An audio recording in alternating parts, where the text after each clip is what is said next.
ayon sa listahan ni Yumaong Yusek Cabral, may 150 million ang Bicol Saro Party List sa 2025 NEP na napunta sa dalawang road projects sa Pamplona at Pasacao, Camarines Sur. At nung sinabi ko, ang Bicol Saro Party List ay may proyekto. At ang representative ng Bicol Saro Party List ay si Terry Redon. Eh sinabi ni Kong Redon, sinungaling ako. Oo, Dahil wala daw siya sa kongreso noon. Nako. Oh. Kaya dinivert niya yung usapan. Hindi niya kinonfirm. Pero ang sinabi ko, number one, ang Bicol Saro Party List, which Congressman Redon represents in Congress now, ay may insertion. Kasi hindi naman yan insertion ng nominee eh. Insertion yun ng party list. Binenta ko na yung business ko. Tapos, yung kinita ko, ipinamimigay ko naman, at hindi ko kailangan kumita pa, wala silang mahanap na leverage sa akin. Kaya siguro, ako'y malayang magsalita. Kung may diinan ko lang yung operational budget ng congressman is 10 billion. So, nabanggit mo rin yun na tumaas siya ng 17 billion. And per year to tama. Tapos nakakatanggap ang mga congressman, not liquidated to eh. Hindi to parang ito yung mga bagay na hindi kailangan di-audit. Kung may resibo ka o kung, depende sa'yo kung magbibigay ka ng resibo. Ito is 58 million per congressman. Ito yung per day. Tama po ba? Per year. Per At year. Ay, per year. Ang sagot nga nila tungkol dyan, mas mababa nga sa 2026 kaysa sa 2025 eh. Kung 27 billion yung total budget ng Congress, of which 18 billion is the 2026. It was 6 billion higher pa in 2025. And ang public reaction ay tungkol sa 2 million per congressman. Pero sinabi mo nga 58 million yung total. Yes. At yun actually yung question ko. Hindi kung tunay ba na may 2 million. Kasi sinabi na nga ni Deputy Speaker Puno, may 2 million. Ang question ko, saan napupunta yung natitira sa 58 million? Kasi hindi pa ito sinasagot ng Kongreso. May 58 million per congressman talaga. Baka 10 million dyan nasa kuryente, tubig, bond paper, ibang mga operating expenses ng Kongreso. Tapos meron tayong na-account na 20 million para sa ating mga office budgets, kasama dyan yung mga break bonus. Yeah. Pero yung natitira, meron kasing mga confidential, literally nakalagay sa breakdown, confidential fund sa breakdown ng Congress. Pero dapat pala natin malaman saan napupunta. Meron din other miscellaneous expenses at kasama dito ang professional services na pambayad sa mga consultants ng Kongreso. Meron akong mga nakausap ng mga consultants na nagsabi sila po ay binabayaran ng cash, kaya walang listahan. At dapat talagang i-deklara ng Kongreso sino ang lahat ng mga consultants na ito. At meron din opisyal na programa ang Kongreso na CARE program para sa mga social media consultants. Nagte-training sila sa Kongreso tungkol sa ano yung ipapost nila sa Facebook para ipagtanggol ang kabutihan ng Kongreso. At ang lumalabas, ang kalahati ng mysterious MOOE fund na ito ay maaaring napupunta sa social media activities at baka yung mga paboritong mga influencers natin sa Facebook na nagtatanggol para sa Kongreso at sa budget ng Kongreso ay pinupondohan pala ng budget ng Kongreso. Nabanggit niyan ba yung nakabayong yung binibigay sa kanila or naka-paper bag? Opo, yung iba. Mismo nagsabi sa akin na sila po ay binabayad ng cash sa supot o backpack. Sana all. Kong, mabalikan ko lang. Di ba Sana ikaw din, all. may MOOE. Pero sabi mo hindi mo kinukuha yun. So saan nanggagaling talagang pera mo yung pinambabayad o pinangpapasahod mo sa mga tao mo? Opo. At maliit lang yung binibigay ng Kongreso kumpara sa Iba. halaga ng Noche Buena para sa lahat ng mga pamilya sa aking distrito. Kaya yun nga yung sinasabi ko na walang ma-withhold na budget ang Kongreso sa akin kasi kahit na hindi ako bigyan, hindi ko naman kinukuha at mas malaki naman ang ginagastos ko. Hindi ka talaga nila masusuhulan, ano? Kasi yun ang nangyayari sa ibang Congress eh. Parang congressman, sinusuhulan sila kaya nananahimik. Opo. Kasi kung anong reason, ba't hindi mo tinatanggap samantalang tinatanggap naman nila? And ikaw, kung halimbawa tatanggapin mo naman yung MOE mo, alam naman ng tao mapupunta sa nama dahil matuwid ka. Pwede mo Kasi namang sa tingin ko, isubukan. baka balang araw, lahat ng mga congressman pwedeng makasuhan tungkol sa saan napunta yung MOOE nila. Okay. So napag-usapan na rin naman natin yan. Kasi base doon sa pinag-uusapan natin, marami talaga na tumatanggap ng mga congressmen. So ngayon, Kung ikaw ay ordinaryong Pilipino kong, magtitiwala ka pa ba sa Kongreso? Well, karamihan naman ng mga Pilipino ay nagtitiwala sa kanilang kongresista. At I think that has to still be reconciled. But perhaps in the coming election, many members of Congress will need to explain some more because many of these revelations are only coming more recently. But I think that Congress as an institution has a very low trust rating. Now. So that answers your question that maybe only 20% of the public approves Talaga, of Congress as an institution. And that's why I find it funny that many people are defending the budget of Congress as if they think that it will change the public's perception. I think the best way to defend Congress is not through words but through action. Yes. And to just show the public where the money is going. Tama. Ito nga, napaka-unfair, no? Katulad lang sinasabi mo. Ikaw, kumukontra ka sa katiwalian, kumukontra ka sa mga nakawan sa gobyerno. Samantalang itong iba, alam naman nila na may nangyayaring hindi maganda sa gobyerno. So, alam ko ito, suntok sa buwan ito eh. Kasi kailangan mo munang mapatunayan na kasabwat sila sa pagnanakaw bago mo sila maparusahan. Pero in the future, naiisip mo ba, alam mo suntok sa buwan ito, pero magagawan kaya nating ng paraan para ma-sanction itong mga trabahador ng gobyerno na nananahimik, na obvious na may nangyayaring katiwalian o nakawan sa gobyerno? Baka wala na pong matitira. Pero ang maganda ding development ngayon, marami din mga rank and file na nagbibigay na rin ng impormasyon. Yes. Kaya I'm very thankful to the people that send me messages on Facebook or my email. And yun din po ay isa sa mga sources ng aking mga inilalabas, yung mga whistleblowers na nagbibigay ng impormasyon. Kaya hindi naman yung buong gobyerno ay Yes. walang konsyensya. May mga tao na nagtatrabaho sa mga government offices na nakikita nila yung mga masamang ginagawa at humahanap po sila ng mga ways to report what they see. Yun, nabanggit mo yung baka wala nang matitira. Hindi. Siyempre, meron matitiro dyan. Meron dyan, for sure. No? Pero dun focus tayo dun sa lower house, sa mga congressmen. Ilang kayang porsyento? More or less lang ha, hindi naman natin pwedeng ma-eksakto yan eh.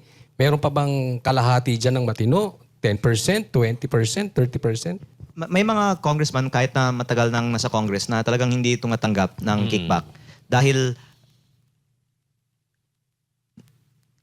I of course hear it from them. I also hear it from people in their districts and I believe them.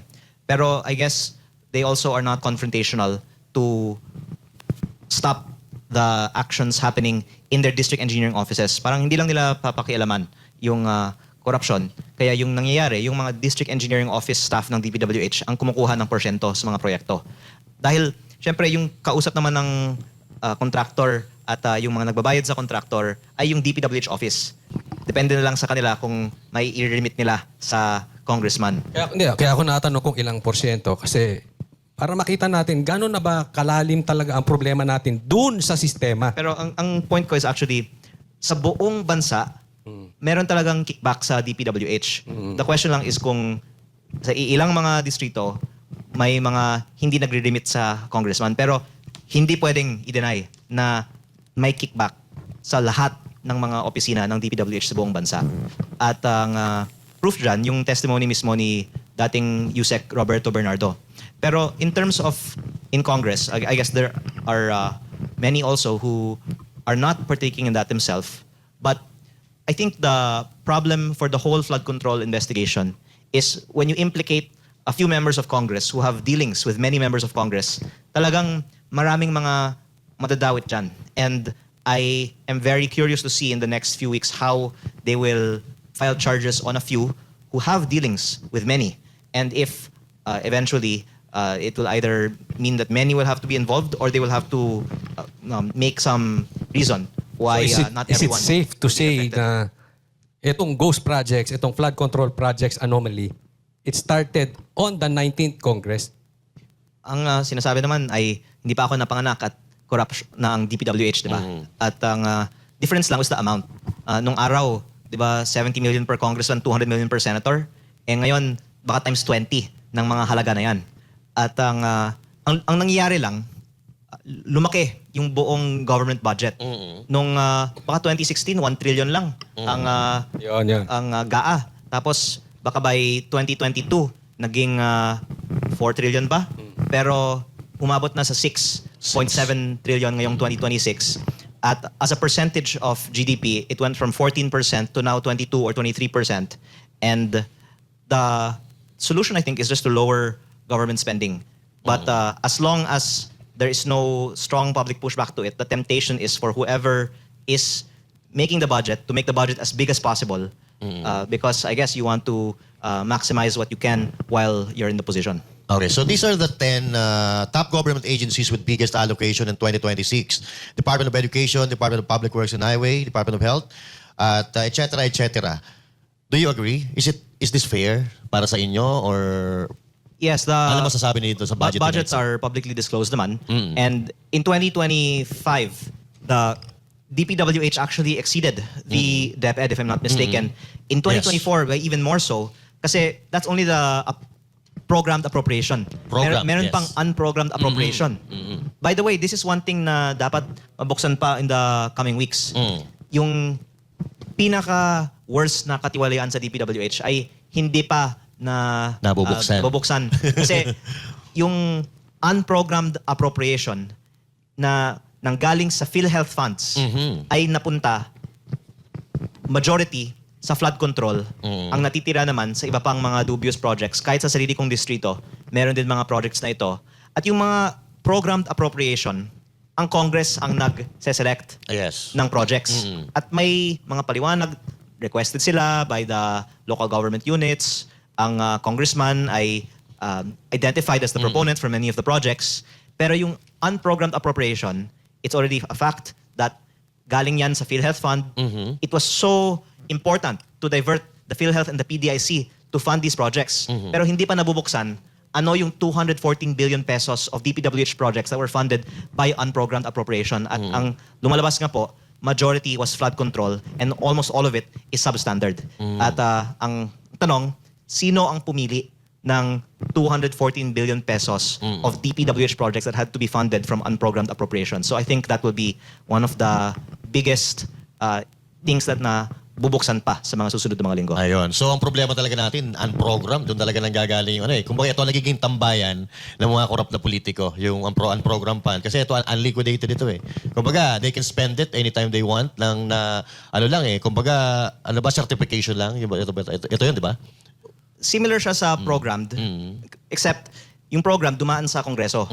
Yung unprogrammed, executive yung pumili. Yes. At kinuha pa yung PhilHealth at yung PDIC para pondohan ito. Yes. Kaya yung hindi ko pa nakita na itinanong, yung 214 billion na yan, bakit napaka-importante yung mga proyektong yan na kinuha pa yung ganong pondo para dito at hindi pa nabuksan, ano yung 214 billion na yan?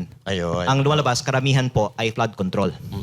So itong 2026 for two consecutive na budget natin, pinakamataas ang DPWH, which is, sabi sa batas, dapat pinakamataas ang education sector. I think DepEd mas mataas na sa 2026 kaysa sa Ngayong DPWH. 2026, yes. But 2024 and 2025, it was actually DPWH.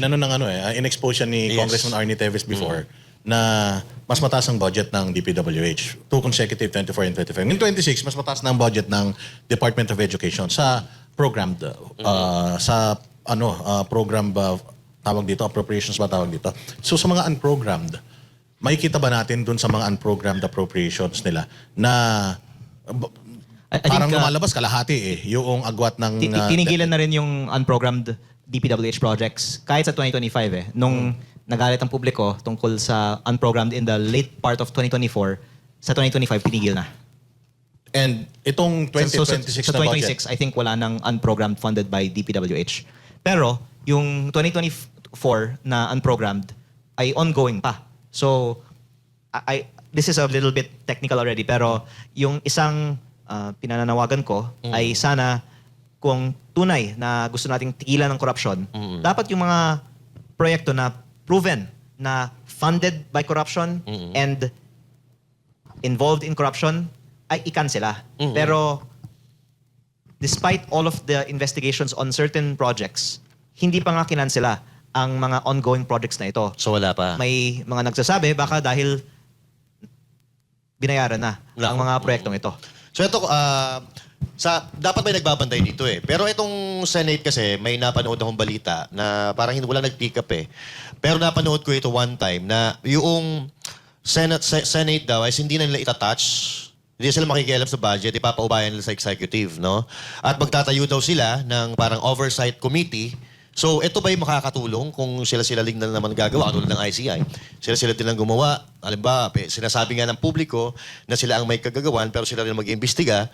So, is it right para sa inyo, Kong? Oo. Depende kung sinong ilagay nila sa oversight committee.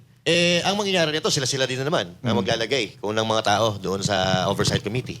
Opo. I think kung sincere ang desire for oversight, dapat halo-halo. At pati yung mga nasa minority or nasa opposition ay ilagay din sa oversight committee. Pwede. Para kahit may question, itong mga nasa opposition, meron silang representative doon. Kaya lang, ang problema ko bakit hindi makikialam yung Senate sa budgeting? Kung halimbawa, may nakikita silang katiwalian.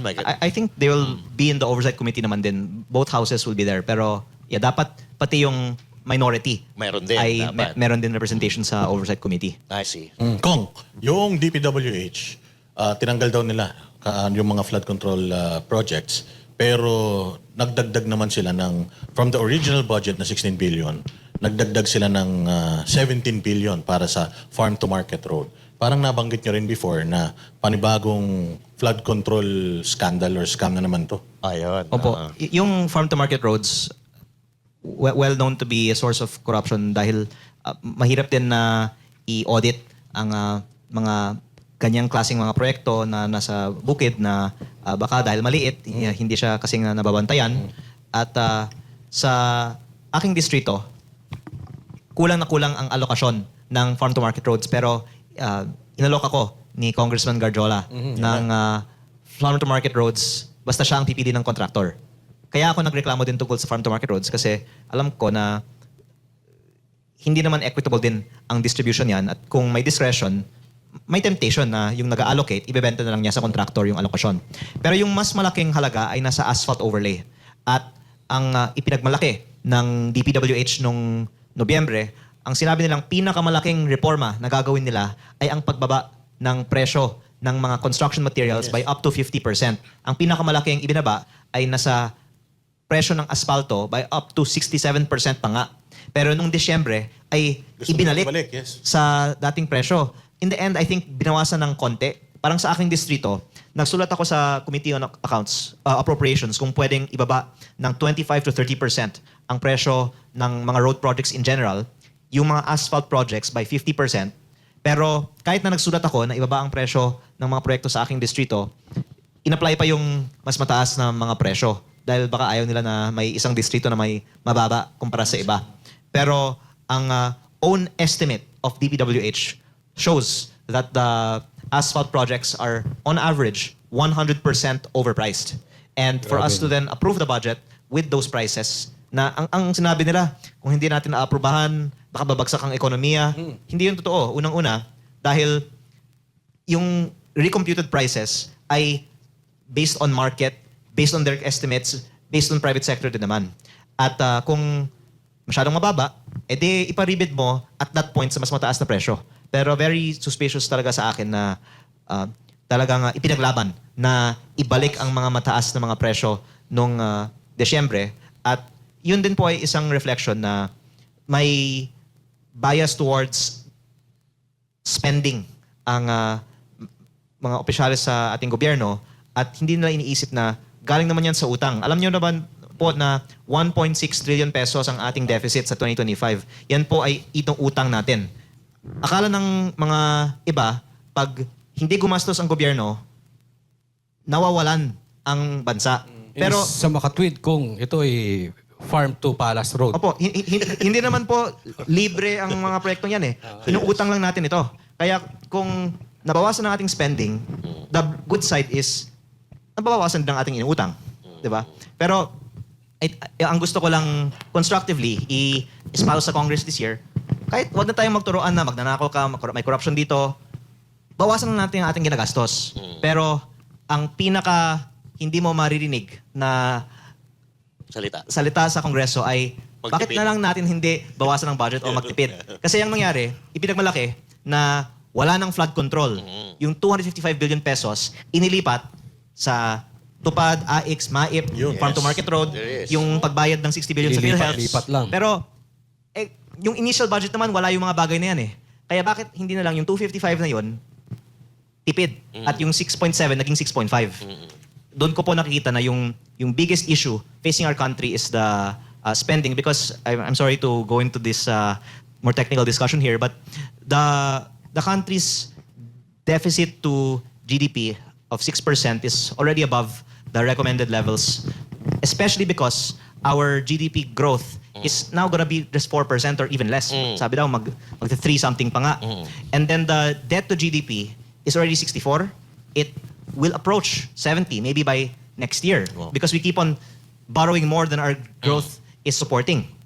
And the effect of all this is already around 20% of our government revenues is going to pay interest. If we keep going at this rate, it's going to be 30%. Soon enough, we will not be able to support these big budgets because our revenues are just going to pay debt. And that's also going to increase our cost of borrowing. And one thing that I can say is, if you keep going like this, I think that the people in the financial community will agree with the following statement.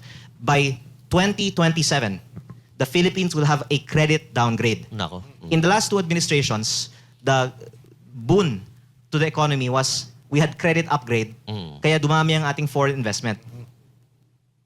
Pag ma-downgrade pa ang ating credit rating, yan yung magiging judgment na ng business community na bagsak ang ating ekonomiya at sana we take action this 2026 on lowering spending before this catastrophic event will happen possibly in 2027. Congressman, may nabanggit ka kanina na si Congressman Gardiola ang namimili ng mga engineer. Tama ba yun? Siya ay nag-allocate ng budget dahil nagpadala sa akin ng listahan ng mga farm-to-market roads. Imbes na DA ang kausap para sa mga farm-to-market roads, siya ang Siya kausap. ang kausap. Pero tama ba yun? O mali yun? Ay, mali talaga dahil Construction Workers Solidarity Party list siya, hindi naman siya Department of Agriculture. Tama. So talagang may depekto doon sa ganung ginagawa niya. No? At Kasi kahit- marami na rin nagsabi niyan eh. At kahit ngayon, wala namang transparency tungkol sa paano ipinamamahagi ang 32 billion peso farm-to-market road budget na ito. Basta kung ano yung nakukuha mo, dapat masaya ka na dyan. Pero kaya nga parang may iba na unhappy sa pagka-question ko sa budget allocation process na to.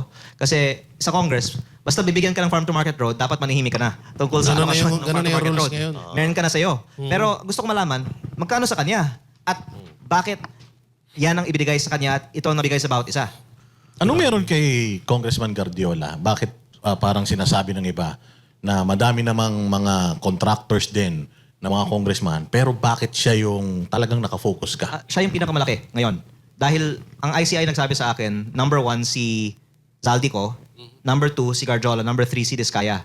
Si Kong Zaldi hindi na congressman. Kaya yung pinakamalaking natitira sa kongreso ngayon ay si Garjola.